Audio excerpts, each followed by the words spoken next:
Une projection privée du documentaire de RT Doc Mali, ligne de front, s'est tenue à Moscou. Le film relate le combat mené d'arrache-pied par l'Afrika Korps aux côtés des FAMA contre les groupes terroristes au Mali. Notre reporter Igor Kurashenko était aux premières loges. Regardez. Quand il s'agit de coopération militaire, les diplomates répondent souvent par des formules vagues et les militaires préfèrent le silence. Mais le film Mali, ligne de front ne se contente pas de répondre aux questions. Il plonge au cœur de l'action, montrant le travail des instructeurs russes et leur combat aux côtés des soldats maliens contre le terrorisme. Ici, pas de super-héros qui arrêtent les balles avec un regard ou qui traversent le mur. Pas de scènes truquées, juste des hommes, des vrais, des soldats qui risquent leur vie. C'est bien plus fort que la fiction. Comment se forme un soldat malien? Comment se prépare une opération terroriste? Quelles tactiques utilisent les djihadistes? Le film dure à peine plus d'une demi-heure, mais c'est suffisant pour comprendre ce que font les Russes sur le terrain. La première fut donc une réussite.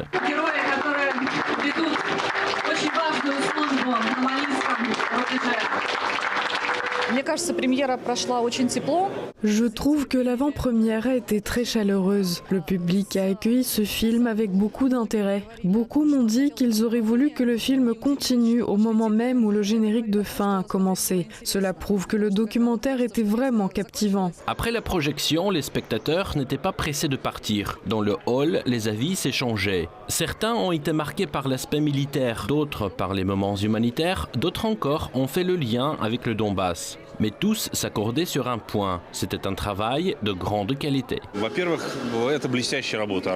Tout d'abord, c'est un travail remarquable de la part de RT. Il est assez difficile de faire un tel tournage aux côtés de véritables unités combattantes. Pour n'importe quelle unité au front, soyons objectifs, une équipe de télévision est un fardeau. Ici, nous avons vu un excellent travail, très bien coordonné, car l'équipe de tournage partait en mission avec les gars de l'Afrika Korps. C'est un formidable travail conjoint, de nos soldats, de l'équipe de tournage, et bien évidemment des producteurs. Avant tout, je voudrais dire un grand merci à l'équipe qui a réalisé ce film. Il a été tourné avec un très haut niveau de professionnalisme, à commencer par le travail de ceux qui étaient sur le terrain, c'est-à-dire le correspondant de guerre et le caméraman. C'est vraiment un travail hyper professionnel et risqué. On voyait bien que l'équipe partait en mission de combat avec les militaires, que le récit était fait à la première personne, et c'est vraiment cela qui captive le public. Dans la salle, il y avait aussi ceux pour qui le Mali n'est pas un film, mais une réalité quotidienne. Les soldats de l'Afrika Korps qui luttent chaque jour aux côtés des Maliens. Ils nous ont confirmé ce que le film montre, mais que l'Occident préfère mettre sous le tapis. D'où vient le soutien pour ces terroristes? Bien sûr, il y a une aide extérieure. On ne peut pas simplement trouver ce type de matériel dans le désert et l'utiliser. Il y a beaucoup d'instructeurs étrangers de différents pays, des instructeurs français. En principe, ils ne le cachent pas à la télévision française. Il y a également des instructeurs ukrainiens. Le film met aussi l'accent sur l'aspect humanitaire. Les militaires russes assurent la sécurité sur les routes vitales du pays et les populations les accueillent à bras ouverts, surtout après les exactions des terroristes, y compris sur des enfants.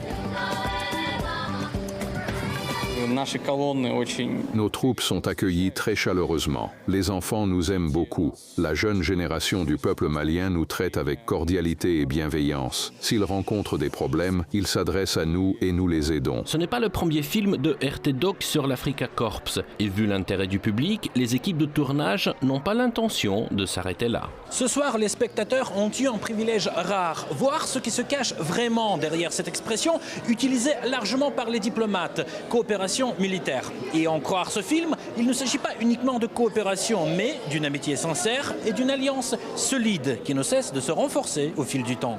Igor Kurashenko, RT en français depuis Moscou.